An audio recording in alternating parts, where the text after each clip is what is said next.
जिस बीज को बोए हो खेत में उस पर आपका विशेष ध्यान होता है, इसलिए उसमें से आप अनाज अच्छा खासा उत्पन्न कर लेते हो, उगा लेते हो। ऐसे ही जब हम भक्ति के बीज जब तक अपने अंदर नहीं बोएंगे, अगर आप भक्ति कर भी रहे हो लेकिन उस पर ध्यान नहीं है, जैसे हम राम राम राम दिन भर कर रहे हैं, लेकिन हमारे जो ग्रंथ है क्या मार्गदर्शन दे रहा है, इस जीवन को कैसे चलाना चाहिए, इसका ज्ञान नहीं है।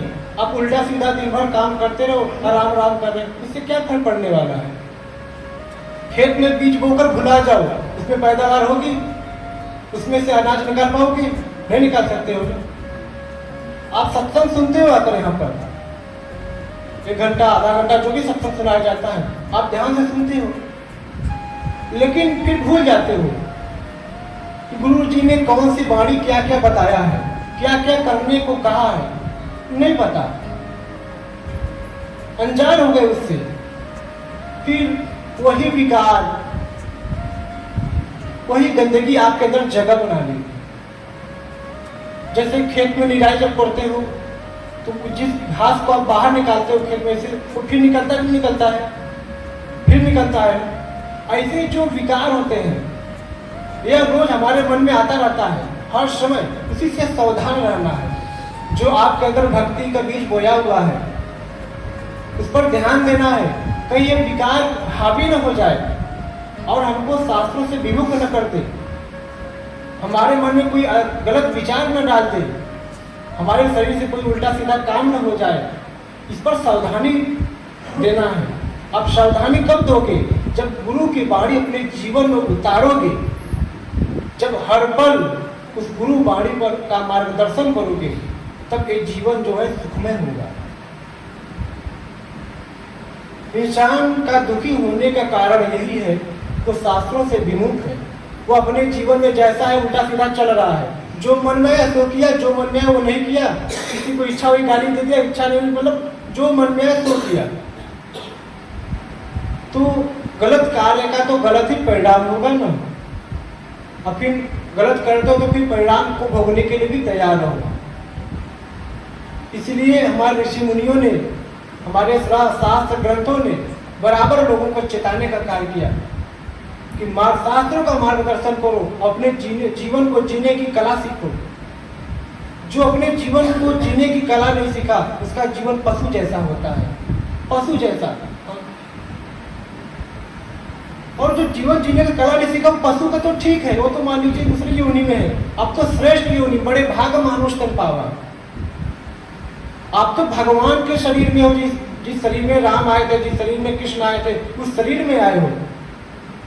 और इस शरीर में आकर हम इस शरीर की महत्व को ना समझे, इस शरीर की जो कर्तव्य है उस कर्तव्य को ना समझे, तो समझ लीजिए कि जीवन को जीना व्यर्थ है। पशु जैसा जिए और अपने समय को फिजूल नष्ट किए। ये सुंदरता, ये शोहरत, ये सब खत्म हो जाएगी, ये दौलत, ये भी काम नहीं आएगा। ख्याल रखना, ये शरीर भी बूढ़ी हो जाएगी, ये शरीर भी बूढ़ा हो जाएगा और एक दिन माटी का खिलौना क्या होगा, माटी में मिल जाएगा। ये तो सबको पता है, इस चीज का सबको ज्ञान है, लेकिन फिर भी मनुष्य के अंदर अज्ञान इतना ज्यादा भरा हुआ है कि उस विवेक को अपने ऊपर हावी नहीं होने दे रहा है। वो जो ज्ञानहीनता है वो पूर्ण रूप से आपके ऊपर हावी है। तो जब आप शास्त्रों का मार्गदर्शन करोगे, गुरु वाणी पर चलोगे, तो धीरे धीरे धीरे धीरे आपका जीवन में परिवर्तन होने लगेगा, आपको सुख आने लगेगा और आप जीवन को जीने का कला सीख जाओगे। ख्याल रखना, आपके मन में होगा ना, गुरु जी से चल रहा हूँ, ये कहूँगा मेरा दुख दूर हो जाएगा, मेरा समस्या है कट जाएगा। देखिए वो तो बात की बात है, वो तो भगवान की कृपा होगी तो कटेगी, लेकिन हम मात्र अपने दुख को काटने के लिए भगवान में नहीं लगे हैं। हम जन्म मरण से मुक्त होने के लिए, जो जन्मों जन्मों का पाप हमारे आप के ऊपर लदा हुआ है, उस पाप से मुक्त होना है, ताकि जो आने वाला जीवन हो वो दुर्गति की तरफ न जाए। ख्याल रखना, अगर दुर्गति की तरफ चला गया और मनुष्य जन्म अगले जन्म में फिर मिला, अगर पुण्य अच्छा नहीं है तो कभी दोनों आंख से अंधे पैदा होगी, मतलब कोनो न कोनो लेकिन परंतु लग जाएगा शरीर में, जिससे आप बहुत हमेशा जीवन भर पीड़ित रहोगे। यही तो कर्म का भोग है, इसी को तो सुधारना है। आप अपना कर्म करो, आप प्रभु में विश्वास रखो, प्रभु में मन लगाकर धर्म से चलो, प्रभु हमेशा आपके साथ अच्छा करेंगे। जीवन में जो भी कुछ होगा, अगर आपके जीवन में बुरा भी होगा, भक्ति कर रहे हो, तो ये जान जाओ कि आपका कर्म ही था, बहुत जटिल था, जो समय से अपने सामने प्रकट हो गया है, अब उसको तो भोगना ही पड़ेगा। कि मतलब आपके जीवन में कितनों दुख सुख आ जाए, लेकिन भगवान से कभी विमुख मत होना। जब युद्ध समाप्त हो गई, युधिष्ठिर को राज गद्दी मिल गया, और कृष्ण भगवान जब जाने लगे, कुंती को प्रणाम किए, तो कुंती ने कहा कि प्रभु आप जा रहे हो, जब दुख में थे तो हमारे साथ थे, जब सुख में हुए तो हमारे साथ छोड़ रहे हो, इससे अच्छा है प्रभु हमको दुख नहीं दे दो, कम से कम हमारे आप साथ तो रहोगे। जब आपके साथ परमात्मा रहेंगे तो कोई आपका बाल भी बांका नहीं कर सकता है, ख्याल रखना।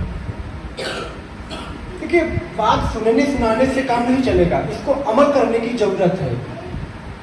जब गुरु वाणी पर हम चलते हैं, एक एक बातों पर ध्यान देते हैं और उन बातों का मार्गदर्शन करते हैं, देखिए आपके जीवन में चमत्कार होने लगेगा।